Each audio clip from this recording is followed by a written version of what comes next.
오늘은 사도행전 14장 8절부터 15장 22절까지 말씀을 가지고 1차 성경 여행 보고와 총회 이런 제목을 달 수 있는 수준은 또 성경 공부하신 분은 압니다.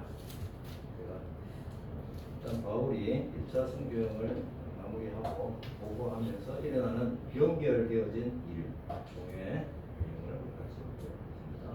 먼저 8절부터 12절까지 아직 마지막 지점 루스드라에서 전도하는 그 모습이 조금 남아 있습니다. 루스드라에 발을 쓰지 못하는 한 사람이 앉아 있는데 바울이 말하는 것을 듣거늘 바울이 주목하여 구원받을 만한 믿음이 그에게 있는 것을 보고 큰 소리로 일어서라 하니 그 사람이 일어나 걷는지라. 무리가 바울이 한 일을 보고 신들이 사람의 형상으로 내려오셨다 하여 바나바는 제우스라 하고 바울은 헤르메스라 하더라. 제우스 신당의 제사장이 무리와 함께 제사하고자 하니 대단한 일가 일어난 거예요. 그리고 뭐 금방 읽어서 숨 넘어갈 수 모르지만 이 내용은 엄청난 일이 일어난 거죠. 한 번도 걷지 못하던 사람이 바울의 기도에 의해서 그 믿음을 보고 육체적인 회복이 일어난 내용입니다. 그러니까 반응들이 어땠습니까? 엄청난 반응이 이들은 신이다, 사람이 아니다. 이고니온에서 이제 유력한 그 사람들과 그 관리들이 뭐 두 사도를 모욕하면서 앞에 모습이 그랬잖아요. 돌로 막 치고 달려. 그러니까 어디로 했어요? 도망해가지고 현재 루스드라까지 왔습니다. 네. 바울팀이 루스드라에서도 복음을 전하는데 정말 대단합니다. 네. 막 가지고도 쫓겨나면서 도망하면서도 빨리 복음 전하는 일을 우선으로 삼았다라고 하는 것은 엄청난 도전입니다. 그런데 오늘 루스드라에서는 아까 말씀드린 대로 엄청난 치유의 역사가 일어나고 있습니다. 날 때부터 걷지 못하던 사람이 바울이 전하는 복음을 듣고 구원받고 싶은 믿음이 생긴 거예요. 그래서 바울이 그것을 알고 이렇게 치유합니다. 내 발로 바로 일어서라 라고 선포를 하니 그 사람이 일어나 그렇다. 이 얘기예요. 엄청난 일인데 우리는 여기서 우리가 기적으로 보지 않고 표적으로 잘 보고 싶다라고 하는 마음이 있습니다. 그래서 이 상황을 조금만 깊게 생각을 해 보십시다. 제가 늘 말씀을 드리는 간증입니다만 제가 아내의 그 병 때문에 하나님께서 하나님께 주신 말씀이 있습니다. 늘 말씀 주십시오라고 바라고 있을 때 시편 103편 3절 말씀입니다. 오늘 그 상황에 딱 맞는 말씀인 거예요. 103편 3절 말씀에 보면 그가 모든 죄악을 사하시며 내 모든 병을 고치시며 육체적인 큰 병이 왔을 때 저는 순간적으로 반응을 어떻게 했느냐 하면은 하나님 무엇을 원하십니까? 라고 물었어요.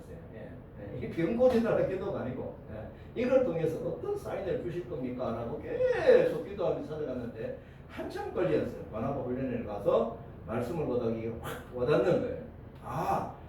하나님께서는 우리의 영적인 건강과 육체적인 건강이 같이 연결되어 있다는 그걸 제가 받았던 것입니다.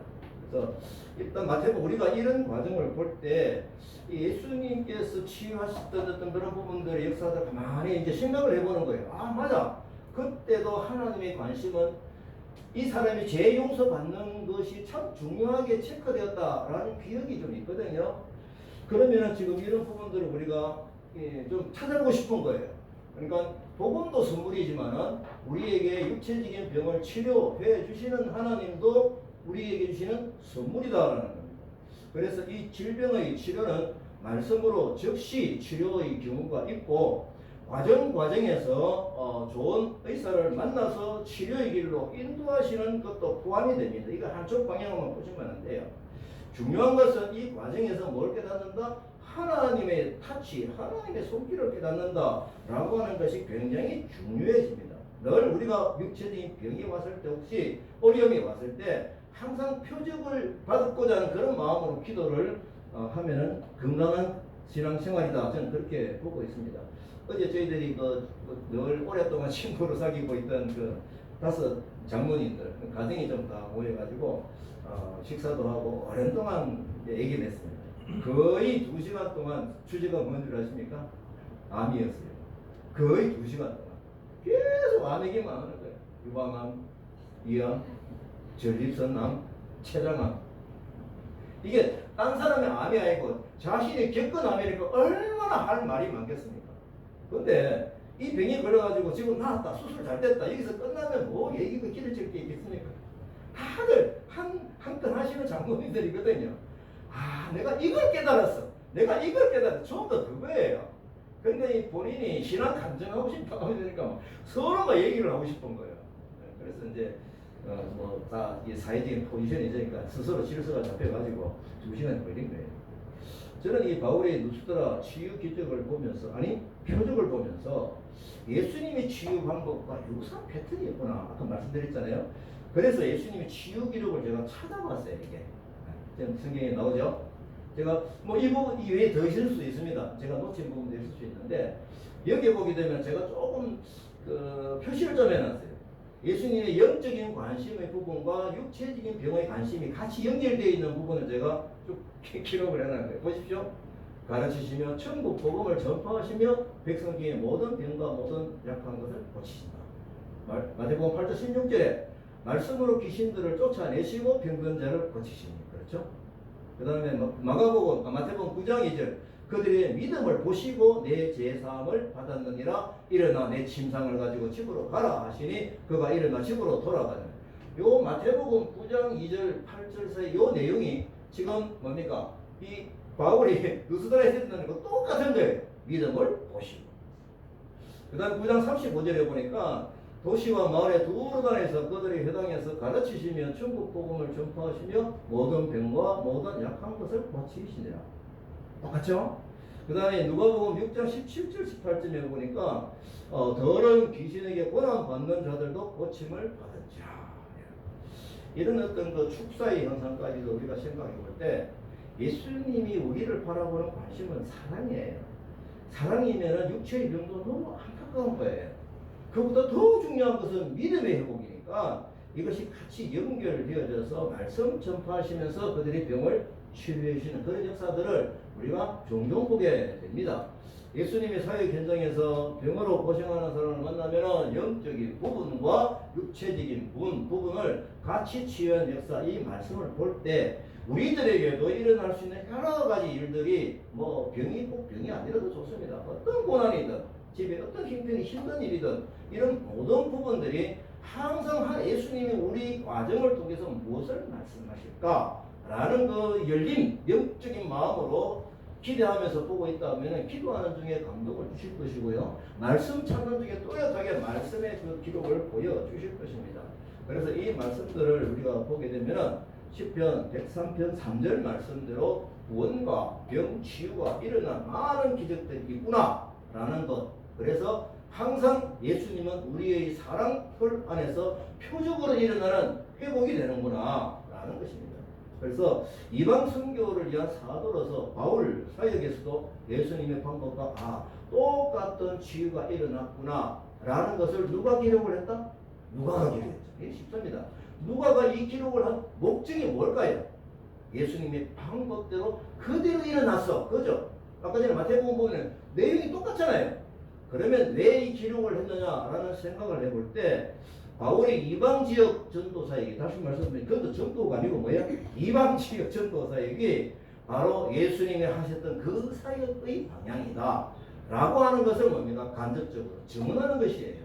그러면은 이제 우리가 이 사역장에 있는 우리 이주민 사역장에 있는 이 다카 사역도 바울처럼 이주민 사역을 하고 있는 것이잖아요. 그러면 그렇게 연결해서 볼 때 예수님의 사역의 방향대로 우리의 사역도 중요해지는 거예요. 그만큼 중요해지는 거예요. 우리가 전도해야 됩니다 라고 해서 단순한 1차 함수적인 내용으로 여기에 앉아있는 것이 아니라 예수님의 방법 안에 들어가 있는 그 라인을 우리가 걷고 있다라고 하는 것은 굉장히 중요한 것이다. 자, 이렇게 볼 때 우리가 읽은 말씀에서 나왔습니다만은 여러분들이 잘 아실 거예요. 예수님께서 집중하신 사역 패턴 3가지. 그렇죠? 그건 다시 기록으로 보게 됩니다. 마태복음 4장 23절. 그렇죠? 이 3가지 패턴은 어떤 그 신학자들이나 학교 뭐 신학교들이 뭐 이 집중해서 얘기를 하세요. 중요하니까. 저희들도 마찬가지입니다. 이 3가지 패턴은 우리 다카의 이주민 사역 현장에서도 충분히 일어날 수 있고, 아니 일어나야 되는 영적인 상황이다 라고 하는 겁니다.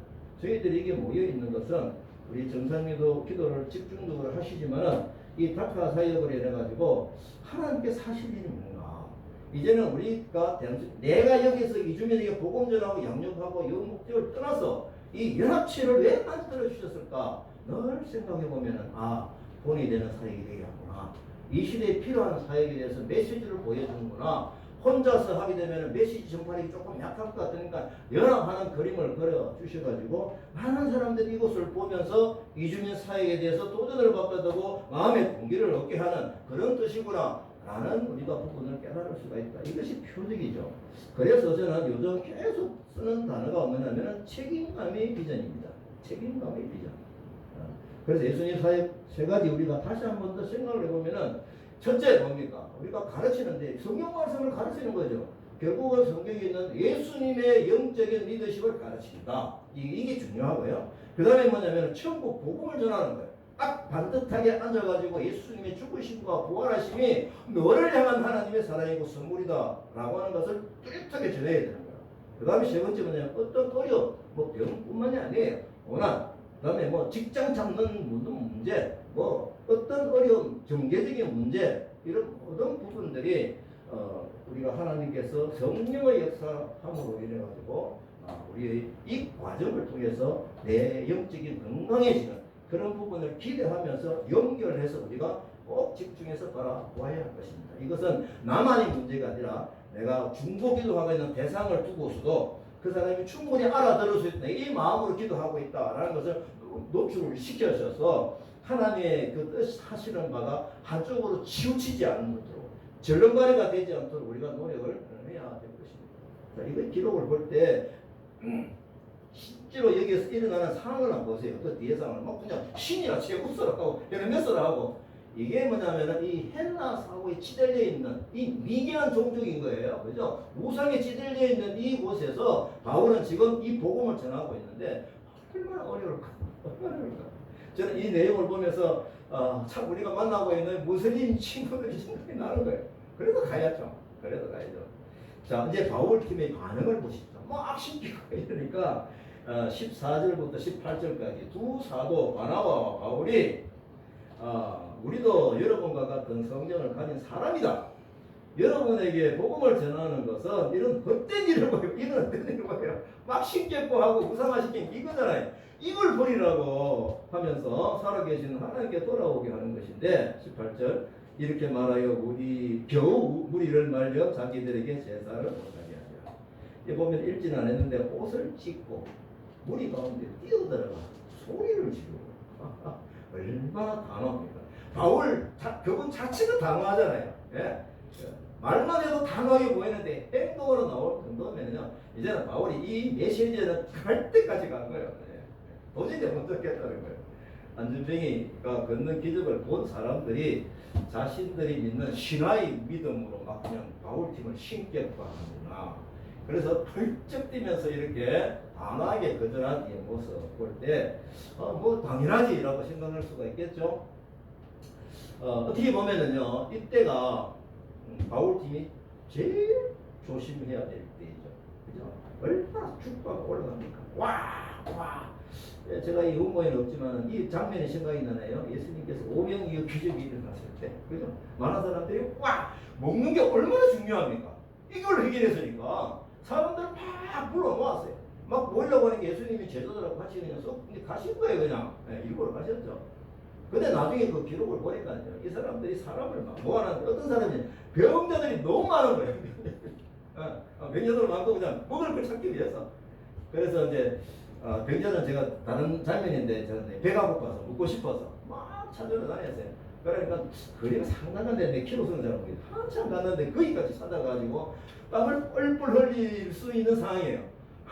그러면서 예수님 언제 여기까지 오셨습니까? 이게 얘기해요. 우리 열심히 찾았다는 거 아닙니까? 칭찬 듣고 싶어서죠. 이렇게 열심히 당신을 찾고 왔단 말이에요. 그 빵 좀 주셔. 이 얘기예요. 그때 예수님이 단호하게 그들을 붙이는 말씀이 뭐냐면 너희들이 날 찾는 이유가 뭐냐? 먹고 배부르기 때문이 아니냐? 그러면서 그때 강론하시는 게 영적인 양식을 선포하시거든요. 그래서 예수님의 관심이 정말 빵을 주었지만은 그 관심, 주된 관심은 그것이 아니라는 것을 우리가 모든 상황에서 영적으로 깨어서 이것을 바라볼 수 있는 시각이 되어야 됩니다. 그래서 우리가 아픔이 왔을 때, 어떤 힘든 일이 왔을 때, 아, 이게 하나님이 나에게 주시는 사인이겠구나. 근데 장로님들은 암 얘기하면서 전부 다 그 얘기 하세요. 그러니까 착각하면 돼요. 근데 이제 바울이 이때 축가가 굉장히 올라갈 시간이면서 동시에 뭡니까? 가장 위험한 시간이죠. 가장 위험해요. 자, 얼마나 좋습니까? 그냥 설정 그냥 따라가면 되잖아요. 얼마나 기분 좋아요. 바울은 예수님의 행적을 충분히 깨닫고 알기 때문에 그 자리를 힘으로 맞서서 못하게 한 거죠.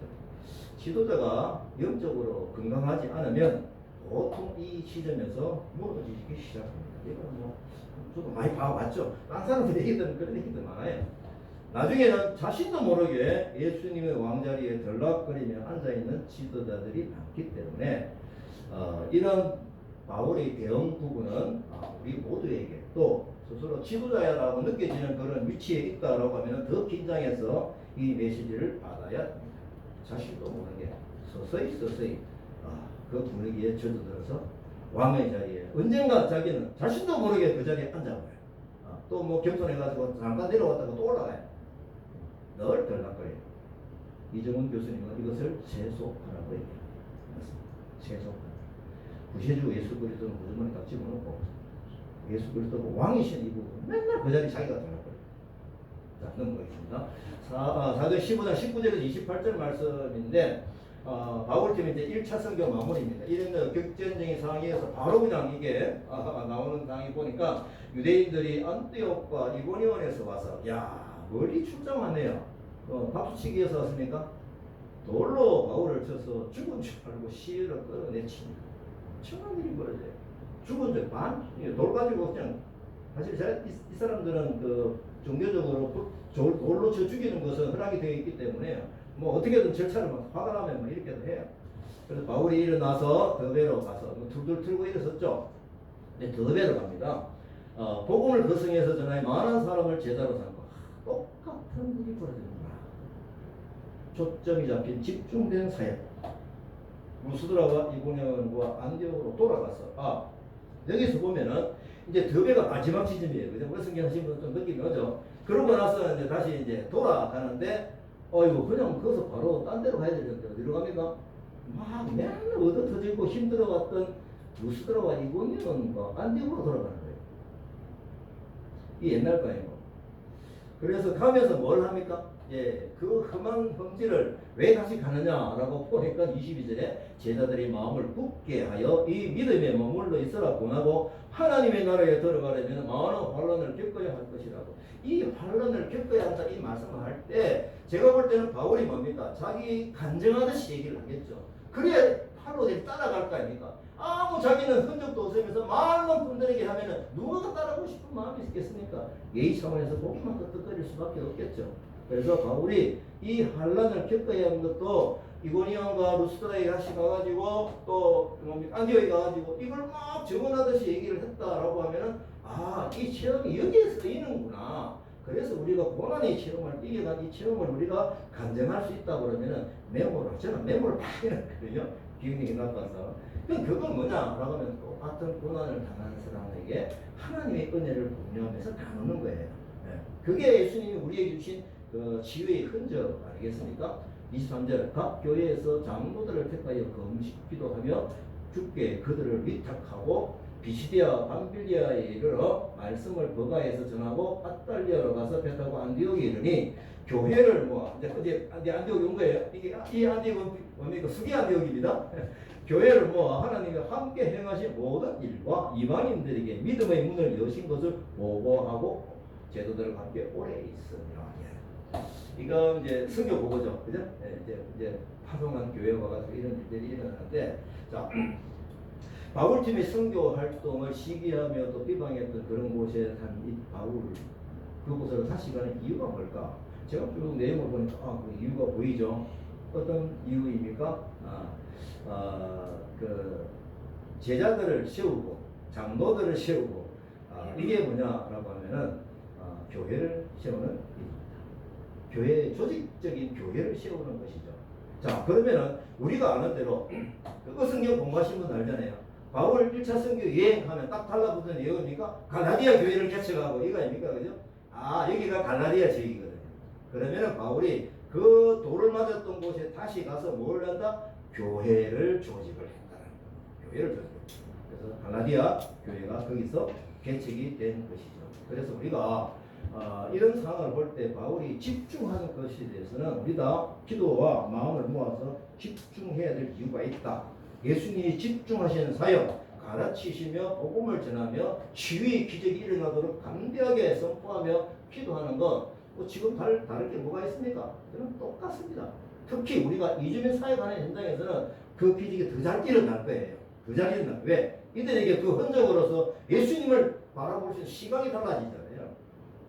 자, 이제 우리가 해야 될 사역도 좀 집중해서 좀 살펴보고 예수님이 어디에 집중하셨는지 또 바울이 어디에 집중을 따라가면서 했는지 이겁니다. 그래서 이렇게 볼 때 이제 저는 개인적으로 이 문구를 쓰면서 자꾸 그런 마음이 들어와요.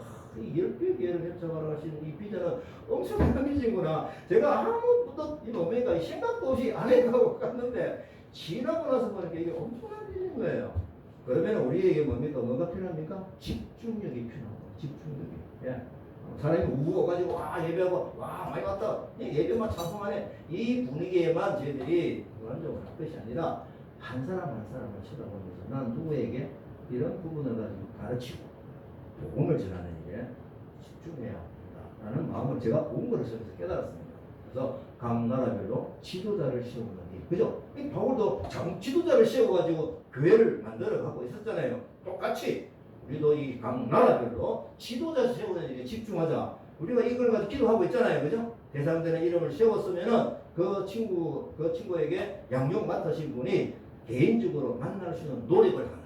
노력을. 이 친구는 언제 어디서 만나면은 쉽게 만나고 자연스럽게 만날 수 있지? 이런 부분들.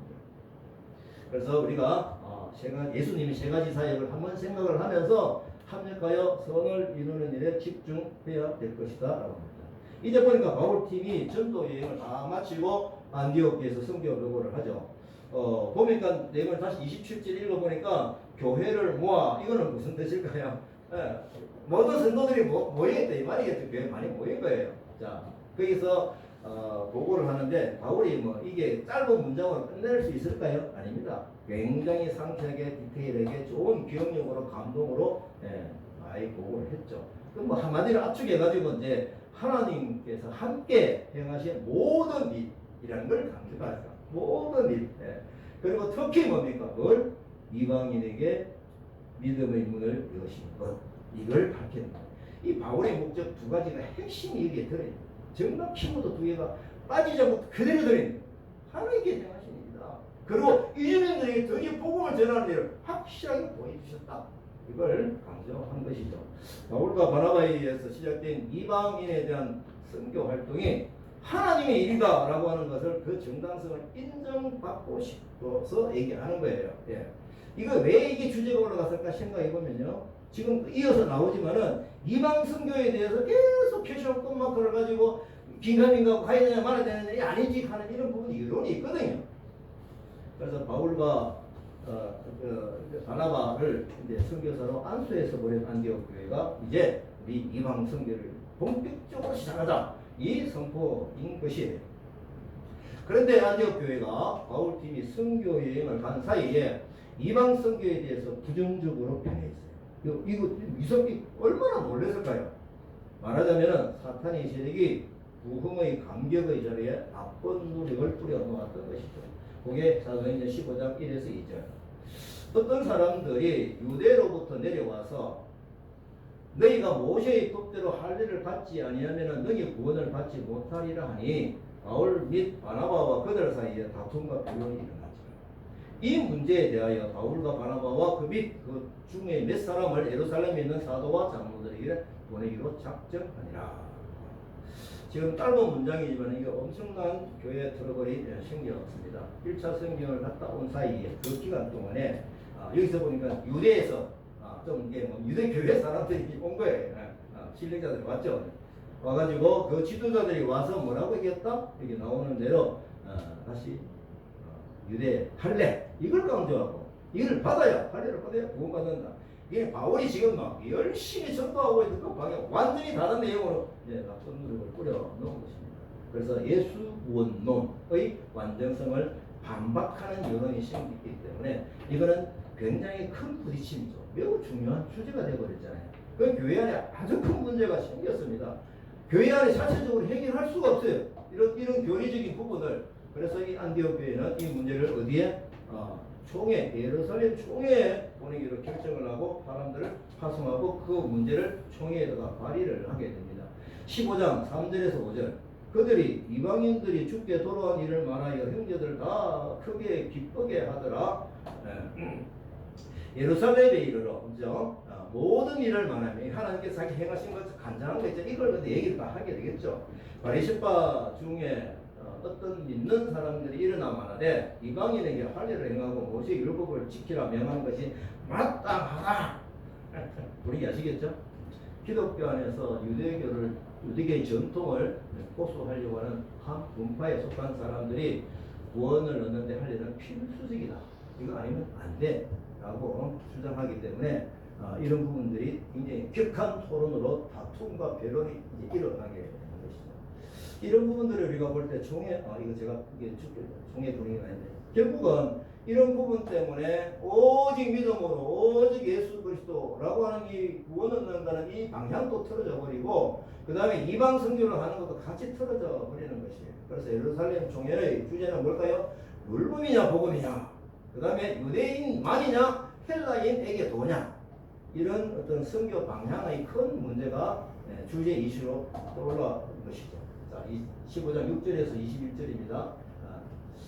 내용 중에서 일단 먼저 11절까지 사도와 장로들이 이 일을 의논하러 모였다. 그죠? 모입니다. 변론이 있은 후에 이제 여러 가지 토의를 했다 이 말이죠. 종의 분위기 아시겠죠? 베드로가 일어나서 저요 의장 하고 얘기를 하게 되겠죠. 제가 세 가지 얘기를 했는데 베드로가 하는 말이 하나님이 이방인들로 내 입에서 복음의 말씀을 들어 믿게 하시려고 그들에게 성령을 주어 증언하시고 성령의 역사를 증언하죠. 믿음으로 그들의 마음을 깨끗이 하사 그들이나 우리나 차별하지 아니하셨느니라. 우리는 그들이 우리와 동일하게 주 예수의 은혜를 구원받는 줄을 믿노라. 베드로가 예선 사람이 아니거든요. 총회장은 아니지만 거의 부총회장도 아닙니다. 그래서 여기에서 베드로가 한 4개의 배경은 뭘까요? 백부장 고넬료를 성령께서 만나게 해서 그 내용을 지금 간증하듯이 얘기를 하는 거예요.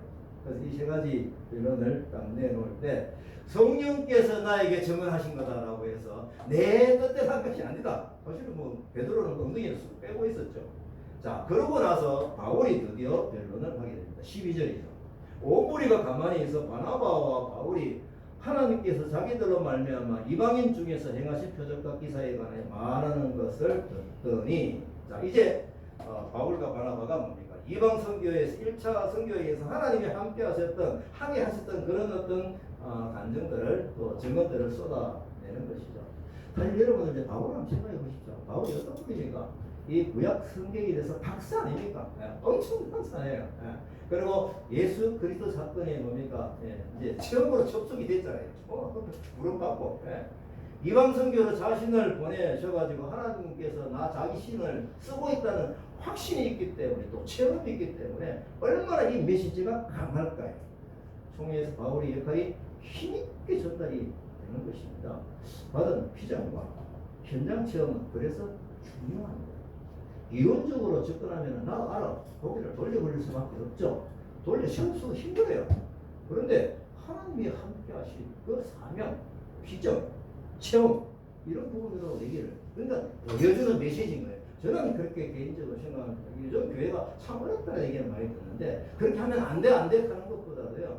우리가 개인적으로는 각각 교회에서는 이 체험된 신앙 감정으로 보여주면서 보여주는 메시지로서 좀 메시지를 전달하자 라는 마음이 그게 좀 있어요. 그래서 그게 너무 궁금해요.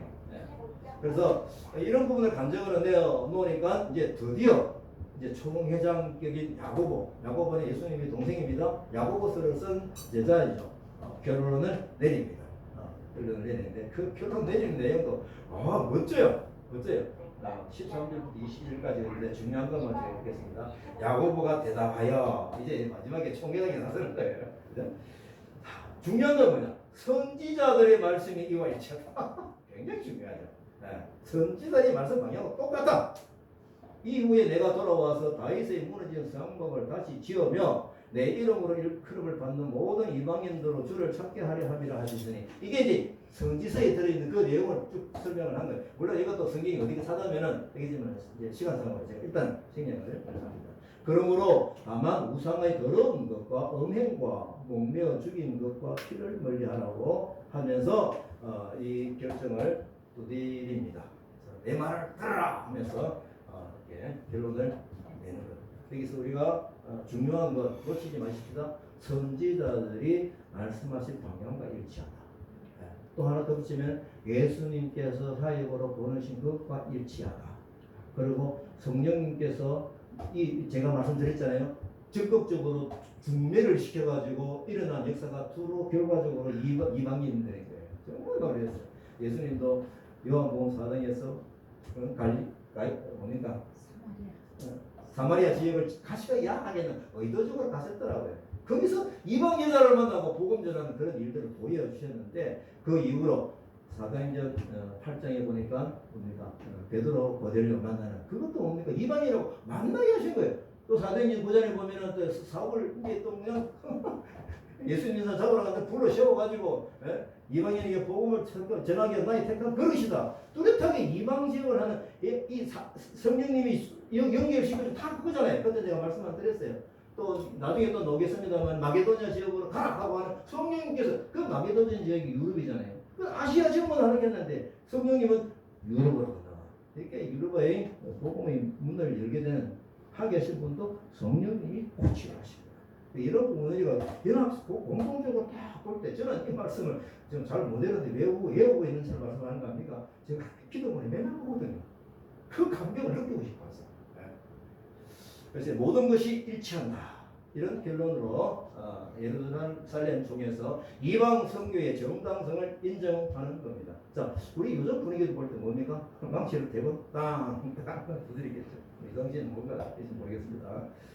그래서 이제 총회 사건은 마무리가 되는데 22절 이에 사도와 장로와 온 교회가 그 중에서 사람들을 택해가지고 바울과 바나바와 함께 안디옥으로 보내기를 이게 안디옥 문제로 왔으니까 이제는 총회 결의문 해가지고 들고 이제 가는 거죠. 이렇게까지 마무리가 되는데 그래서 지금 바울과 바나바 1차 선교 여행 마무리가 되고 예루살렘 총회 결론으로 이제 법적으로 이방 선교의 길이 활짝 열리는 것이죠.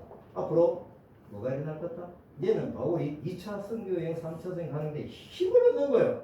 그 결과적으로 볼 때 안디옥 지교의 분쟁은 역설적으로, 전 역설적인 표현 좋습니다. 바울이 총회에 이방 선교를 보고할 수 있는 기회가 온 거야. 맞죠? 이것 때문에 저 총회에 가가지고 바울을 선교 보고를 하게 되는 그 기회가 된 것입니다. 오히려 이방 선교의 정당성을 총회에서 인준하는 기회가 되어가지고 앞으로 지저분하게 막 왈가왈부하신 것을 다 잠재워버리는 역설적인 상황이 되었다. 이것이 고난 속에서 주시는 하나님의 방법이다.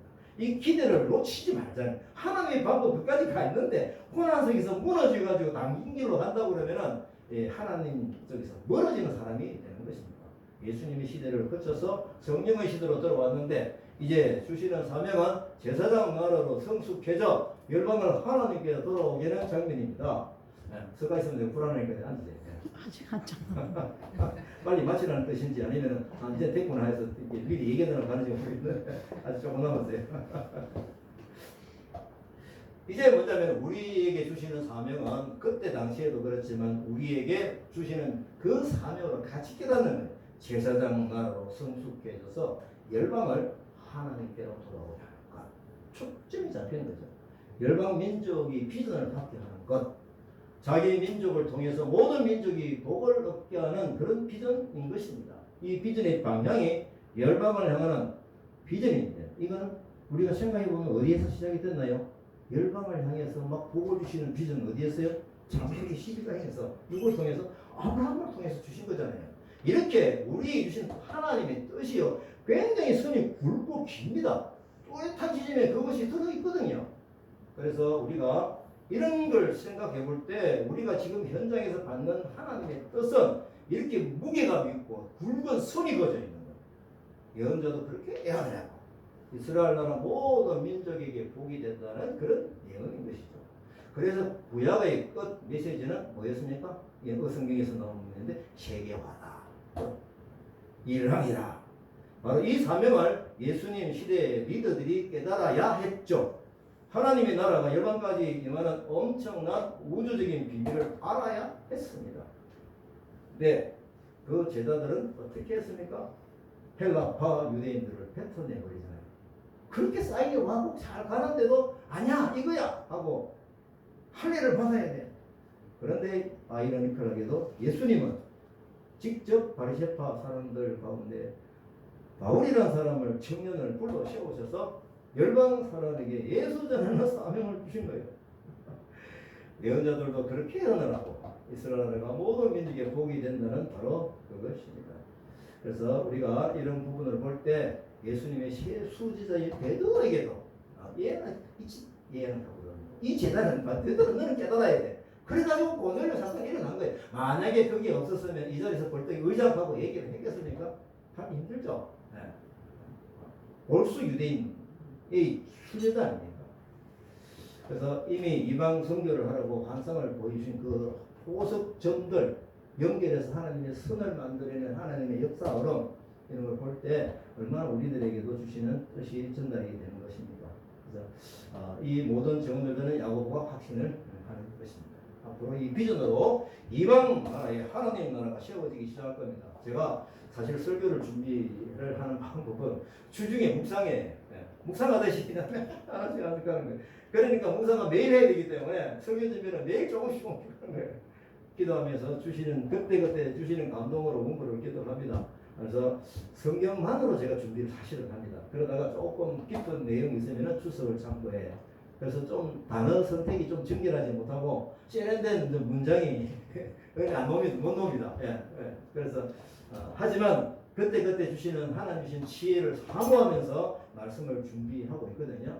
그래서 대체적으로 토요일이 되면은 이제 워드로서 원고를 완성을 하고 그냥 밤늦게까지 하든지 PPT로 그냥 무조건 올리고 일부러 새벽에 일어나서 그걸 다시 끄집어내가지고 단어 하나 그 다음에 문장 이걸 다시 보면서 제 마음에 새기고 가고 있습니다. 그래서 기도 시간에 주는 또 아침에 기도할 때 성령님께서 뚜렷하게 주신 또 코멘트가 있어요. 오늘도 그 코멘트를 이미 원고 다 해놨는데 야 빌립도 그랬잖아요. 이게 만약에 빌립이 그 종이 자리에 앉아 있었다면 의장도 한마디 했겠죠. 그중에 빌립은 이제 대의원이 아닌 거예요. 빌립도 뭡니까? 뚜렷하게 성경에서 가게 하시는 광야에 누굴 만났다? 이디오페 내시를 만난 그 체험이 있잖아요. 그래서 이 부분도 참 중요하구나. 결국은 우리에게도 내시처럼 뭡니까? 빌립처럼 베드로처럼 또 누굽니까? 바울처럼 이주민을 만나게 하는 성령의 역사가 우리에게 흔적이 있느냐는 이게 우리가 보여주는 메신저로서 굉장히 중요한 배경이 되는 겁니다. 기도하면서 그런 마음들을 품으시면 돼요. 그래서 우리 모두가 이 비전의 자리에 오늘 말씀 방향의 자리에 들어가야 됩니다. 타카에서 어떻게 적용을 해야 됩니까? 저는 그렇습니다. 이 말씀이 감동이 와서 만약에 예루살렘 총회에서 이방 민족 사역을 추진하여라 라고 야고보가 성인하는 망치가 땅 이 망치 소리가 막 그냥 내 가슴 목에서 들리는 거예요. 이게 들리면 축복이죠. 예. 그래서 우리 다카에게 주셨던 이주민 선교는 성령님의 타치를 막 정언하고 싶은 거. 이 연장선상에서 볼 때 한국에 이주민을 보내주신 하나님께서 다카 교회를 세우시고 그 다음에 10교회를 개척하라고 하신 이런 뜻이 우리를 통해 흘러가고 있다는 것을 우리가 깊이 듣고 그 음성을 하나님의 말씀으로 주신 거고 상황적으로 주신 거지만은 그 음성이 늘 시럭시럭 말씀을 보면서 확인이 되어지고 오늘 같은 말씀을 보면서 저는 흥분하는 거예요. 그래 이거 맞아. 이게 축복이고 비전이고 아멘이죠. 코로나 이후로 사실 세계적으로 흩어져 있는 우리 선교사님들 아무것도 할 수 없다는 그때에 기만한 아이디어가 나와가지고 선교사님들이 새벽 예배를 드렸잖아요. 매일 줌으로 하니까. 그래가지고 이게 너무 커졌어요. 그래서 지난번에 우리 박경수 대표님도 한번 하시고 아주 크게 자극이 있었습니다. 저도 이제 덕분에 한번 하고 했는데 이번 수요일 날 25일 날 또 기회가 와가지고 그래서 이것도 제가 우리 성경 묘단에 그 발표를 갖다가 그 앉아 계신 분이 목사님이 여기에 관계되신 분이에요. 그러니까 또 토스를 해가지고 해도 돼요. 또 해. 그래서 25일 날 제가 이 심정으로 어떤 심정? 예루살렘 총회에서 야고보가 망치를 두드리는 그 심정, 소리의 전적으로 증언을 할 것입니다. 그래서 우리가 이 사역으로 고생을 할 수 있죠. 고생을 한다면 저는 축복의 그룹이다. 그리고 시간적으로 헌신하고 시간이 많이 어떻게 보면 뺏겠다는 표현이 좀 안 어울리는데 시간으로 헌신한다면 우리는 에베소서 5장 말씀을 읽어보자. 지혜 있는 자가 지하여 세월을 아끼라. 때가 악하니라. 이 말씀으로 살아가는 지혜로운 자. 우리 나같이 기도하면서 선포하십시다. 하나님, 우리도 바울처럼 이루고 다니는 게 재미있게 하소서. 즐겁게 하하호호. 우리 최재희님 말씀드렸죠. 이 사이 하하호호 사역이 돼가지고 정말 성령님이 함께 하셔서 우리 모두의 기쁨이 되는 사역. 창조 시대부터 흘러온 역사를 붙들고 이 시대를 사명으로 따라가는 일꾼으로 남게 해주세요 라고 하는 기도를 하면서 합력하여 선을 만들어 가십시다. 아멘. 네. 우리 511